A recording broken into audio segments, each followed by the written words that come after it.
Welcome to Spreadsheet 1, Topic 5.1, Creating and Formatting Charts and Diagrams.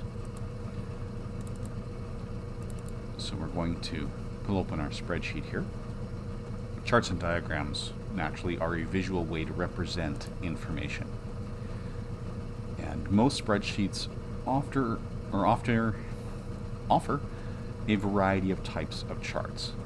And they're getting better and better at guessing which kind of chart you want to use. For example, let's take a look at these sales numbers for various artists.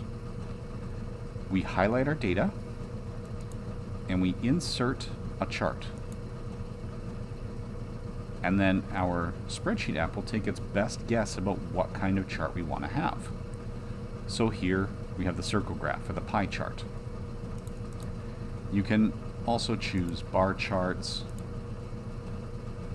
The default window gives you a number of options, including 3D pie charts, where you can go through. And obviously the pie charts, as in math classes, are useful for seeing the proportion of the whole. So here we can see that A.P. Dillon is the best-selling artist in this group, and Barry Manilow is the worst-selling artist in this group. We can set what our artist and what our sales values are. Now, with the pie chart or the circle graph, we don't see a lot of the actual values. So we know that A.P. Dillon is the highest selling artist. We don't know by how much. We could choose a histogram or a column chart, and that will tell us. Right, so then we can see A.P. Dillon is right about here. Right, so that's in that 8,000 to 9,000 range.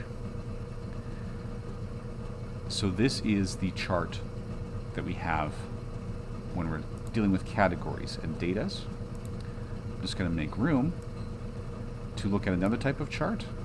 This is the kind of chart that you would see more in a science lab, where we've got something that is at varying heights as time elapses. When we insert a chart with this data highlighted, the system correctly assumes that a scatter plot is the way we want to go. But again, we can change our chart type to lines, to area charts. The column is kind of trending, but the area chart is a little bit better. Actually, if it actually is science, you want to have the individual data points there, and the line would be a trend line of best fit. But this is how you create the charts themselves.